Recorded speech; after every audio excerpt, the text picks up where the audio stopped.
আন্দোলনের মধ্যেই এইচএসসি পরীক্ষা নিয়ে সিদ্ধান্ত জানালো শিক্ষা বোর্ড। তো এইরকম একটা বিজ্ঞপ্তি একটু আগে প্রকাশিত হয়েছে, সেটা তোমাদের দেখাচ্ছি। এখানে বলা হয়েছে শিক্ষামন্ত্রী ডক্টর আ.ন.ম এহসানুল হক মিলনের পদত্যাগ, বৈরী আবহাওয়ার কারণে এইচএসসি পরীক্ষা স্থগিত এবং প্রশ্নপত্রের ত্রুটি সংশোধনের দাবিতে আন্দোলন করছে শিক্ষার্থীরা। মঙ্গলবার 14 জুলাই অর্থাৎ আজকে সকাল 10টায় সকল শিক্ষা বোর্ড, জেলা ও প্রশাসকদের সঙ্গে বৈঠকে এই সিদ্ধান্ত নেওয়া হয়েছে।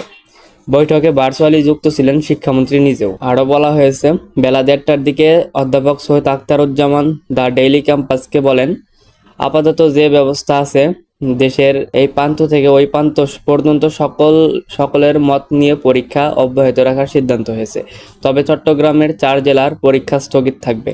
এর মানে বলা হচ্ছে যে সারা বাংলাদেশে পরীক্ষা ঠিকই চলবে, শুধুমাত্র চট্টগ্রামের 4টি জেলা বাদ, মানে ওই 4টি জেলায় শুধু পরীক্ষা হবে না। দুর্যোগপূর্ণ আবহাওয়ার মধ্যেও এইচএসসি ও সমমান পরীক্ষা নেওয়া এবং পরীক্ষার্থীদের ফার্মের মুরগি সম্বোধন করার প্রতিবাদে রাজধানীতে সড়ক অবরোধ করে বিক্ষোভ করছেন একদল শিক্ষার্থী। মঙ্গলবার সায়েন্স ল্যাব ও উত্তরার বিএনএস সেন্টারের সামনে বিক্ষোভে তারা শিক্ষা ও প্রাথমিক গণশিক্ষামন্ত্রী আ.ন.ম এহসানুল হক মিলনের পদত্যাগের দাবি করেন। আমার দাবি একটাই, মিলন স্যারের পদত্যাগ। সে আমাদের ফার্মের মুরগি বলেছে। শেখ হাসিনা যেমন বলছে রাজাকারের বাচ্চারা, উনিও আমাদের ইফেক্ট করে কথা বলছে আমরা নাকি ফার্মের মুরগি। ফার্মের মুরগিরা কি তা বুঝাই দিব আমরা এবার। নিউ মার্কেট থানার officer incharge OC Mohammad Ayub বলেন, শিক্ষার্থীরা কিছুক্ষণ আগে সায়েন্স ল্যাবের সড়কে মিছিল নিয়ে বিক্ষোভ শুরু করেছেন। আমরা তাদের সঙ্গে আলোচনার চেষ্টা করেছি।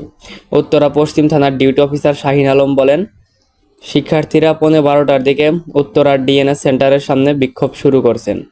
এতে আব্দুল্লাহপুর পর্যন্ত সড়কে যানজট সৃষ্টি হয়েছে বলে আমরা খবর পাচ্ছি। আমরা যে জনগণ ভোগান্তির মধ্যে আছি, সেই ভোগান্তিটা তো দূর করা লাগবে নাকি?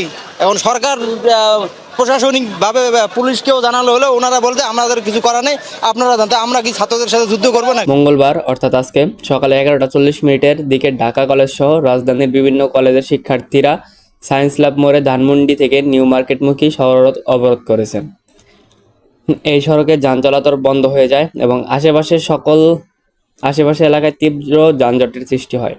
অনেক যাত্রীকে হেঁটে গন্তব্যে পৌঁছাতে দেখা যায়। বিক্ষোভ চলাকালে শিক্ষার্থীরা দফা 1 দাবি 1 মিলনের পদত্যাগ, ভোগান্তির দায় নিতে হবে, বন্যা জলাবদ্ধতা পরীক্ষা নয়, এমন বিভিন্ন স্লোগান দেন। তাদের হাতে পরীক্ষা স্থগিত ও প্রধানমন্ত্রী পদত্যাগের দাবি সংবলিত প্ল্যাকার্ডও দেখা যায়। শিক্ষার্থীদের অভিযোগ, বৈরী আবহাওয়া ও বন্যা পরিস্থিতি বিবেচনা না নিয়েই সোমবারের এইচএসসি পরীক্ষা নেওয়া হয়েছে। এতে রাজধানী ঢাকা সহ দেশের বিভিন্ন স্থানে শিক্ষার্থীরা চরম ভোগান্তির শিকার হয়েছেন। কোথাও জলাবদ্ধতা, কোথাও দীর্ঘ যানজট, আবার কোথাও বিকল্প উপায়ে পরীক্ষা কেন্দ্রে পৌঁছাতে হয়েছে। অনেক শিক্ষার্থী নির্ধারিত সময়ে অনেক আগে বাসা থেকে বের হলেও নানা প্রতিবন্ধকতার কারণে কেন্দ্রে পৌঁছাতে। শিক্ষামন্ত্রী ডক্টর এহসানুল হক মিলন এ বিষয়ে কোনো সিদ্ধান্ত নেয়নি বা সিদ্ধান্ত জানানোর প্রয়োজন মনে করছে না। আর এই বিষয়ে কথা বলতে চাইলে তারা বলতেছে যে সন্ধ্যার দিকে বা রাতের দিকে এই বিষয়ে কথা বলবেন। তো তোমরা চ্যানেলের সাথেই থেকো, কি আপডেট হয় সেটা পাওয়ার সাথে সাথে তোমাদেরকে জানিয়ে দেবো। ধন্যবাদ।